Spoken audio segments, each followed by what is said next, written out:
il est la France. Assimi Goïta, c'est un agent secret français. Je mets quiconque en défi. Morbo Kone travaille pour la France. Et tous. Ni Mogote Barake France, peut-être c'est Sadio Kamara et Maliki Diao. Et j'ai dit peut-être. Mais Massami Alaye Nebe Kumala Ermina. Ou Bekele Nebolo. Sous le Demba Goto. Parce que Malikou Fari Benela. Ne banana mebao. Ate Goshi. Aya Taka Tige. Galontala. Assimi Goïta travaille pour la France. C'est la France qui a dit. Et ça est record. Mais je vais aller au profond de mon point avec ce putain de passeport. Maliens, on doit se soulever pour libérer notre pays. Il faut que Bega Falngonka anga jamana bonimbulo. Ça va pas au pays. Worte jamana kon. Faut être jamana kon. Parce que le problème est c'est que c'est les Français. Nous, c'est que la France, on est chiffres là. Donc, ils sont obligés de jouer le jeu et les Maliens sont en train de payer le prix. Ou te jamana kola ou mana jamana kola. Voilà. Le coup d'État a été téléphoné. Les derniers mots reviennent à tonton Bachili. Le coup d'État a été téléphoné. Sinon, qu'est-ce qui empêche Ibeka de collaborer avec les cris des Maliens? Rien. Ça a été téléphoné. Et d'après le monsieur et de l'analyseur de la France, ils disent qu'ils le savaient déjà. Mais ils avaient cru que le coup d'État allait être saisi par les musulmans et les partis politiques. C'est ce qu'il a dit. C'est un record. C'est là, à Koulé Mamoudiko Kakumala. Mamoudiko Mafoko, et le monsieur Diawara là. Que Diawara de Ekelein, Kadia Djanfa. Donc Mamoudiko disait que la vérité. Parce que Diawara Kumba Kalama, Amaye Français, ne m'auront joué. Tcheko, et il savait qu'il allait avoir le coup d'État. Parce que Covid-19 et mauvaise gouvernance. Mais Mamoudiko ne connaît que président. Mais Moussa Diawara de Ekelein à Djanfa. Pour amener les élites militaires. Et ces élites militaires, pour que Ougato Fangala, il fallait qu'ils travaillent avec la France. Et comment ils travaillent avec la France? Ils travaillent avec la France par rapport à leur connexion. L'élite française qui est de Togo, c'est lui qui était la France qui a fait qu'ils ont resté. Parce que la France avait déjà mis leur main sur eux. Mais ce qui était programmé étaient les Mamoudiko et les autres partis politiques. Voilà la réalité, mes chers compatriotes Galontegetala.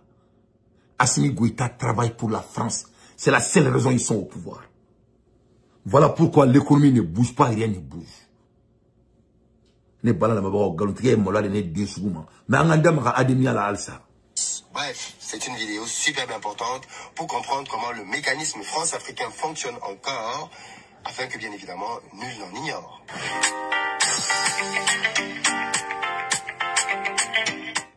Salut à toi, bienvenue sur ma chaîne, moi c'est Philippe Simon et ici je te parle de business, de développement de l'Afrique. Simon, go to the point, man.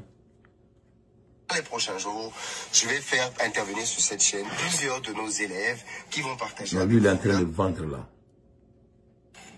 C'est le fait que des autorités françaises très puissantes, très influentes en Afrique usent de leur puissance et de leur lobbying pour imposer alors imposer, c'est peut-être trop dire, hein, parce que parfois c'est même une entente, avec des dirigeants ou des responsables politiques africains, des contrats léonins, dans lesquels les pays africains se font littéralement spolier. Parce qu'en fait, regardez bien ce qui se passe. Comment expliquer que le contrat qui liait l'État du Mali au précédent fournisseur, qui s'appelait CBN, une entreprise canadienne, donnait au gouvernement malien 30 000 francs CFA, donc à peu près 50 € pour chaque passeport qui était fabriqué. Le passeport malien coûte 85 €. Donc le deal était que quand on fabrique un passeport, l'entreprise canadienne avait, c'est déjà très important, c'est l'État malien qui commercialisait à l'entreprise canadienne. Quand l'entreprise française arrive au Belgique, deux changements importants. Le premier changement, c'est que désormais, le gouvernement malien va prendre 18 000 francs. Alors qu'il a... Comment expliquer que tu acceptes 18 000 francs alors que le prestataire d'avant te donnait 30 000 francs? Qui fait ça? En business, qui fait ça? Comment je peux avoir un fournisseur qui me donne 30 000 francs CFA, 50 €? Je dis non à ce fournisseur pour prendre un autre fournisseur qui me donne quasiment la moitié, 18 000 francs.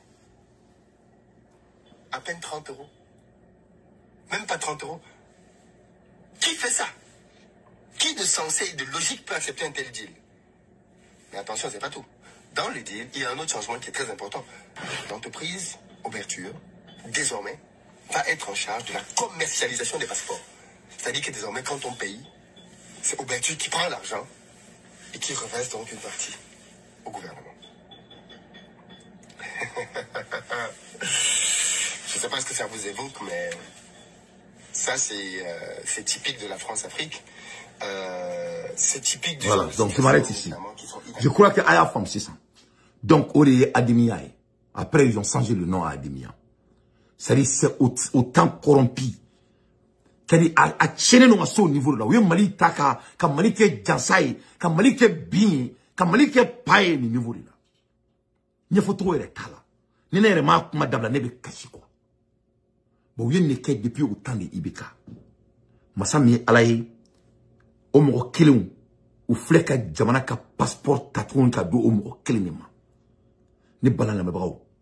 Si Assimi Goïta n'est pas l'agent secret français, qui d'autre peut être agent secret français? Ça, ni passeport dit, ni ndaro programmation militaire la doba refa, ni ndaro militaire est cool à tourner, parce que au débat ce n'est plus la peine, tout le monde comprend. Béo femme kaban. Ça dit, nous y bandous de yé. C'est des vrais mercenaires français. Ils ont été préparés pour ça. Or la quand la transition a été infiltrée, j'ai donné les informations. Et l'information est qui? C'est Assimi Goïta. Mes chers compatriotes, Galon Temena Boulila, voilà la vérité, toutes les vérités de l'Ademia devant vos yeux. Massami Alaye compagnie comme Canadien, compagnie de Bolofolo. Oh, comme 30 000 francs de Malima. Mais Francis Nana, Kana contrat mené, Ibeka Erema contrat dit. C'est l'ancien ministre de l'administratif du Mali, Atane Ibeka, qui a fait le contrat. Sans le su du premier ministre Boubou Sissé. Donc voilà le Mali devant vos yeux. Donc au Mourbala clean, Oliveka continue de tourner. Ça vous montre de quel état ces gens sont prêts à vendre leurs âmes pour rester au pouvoir au détriment de la dignité des Maliens. Nous les Maliens là, on a des chats à fouetter.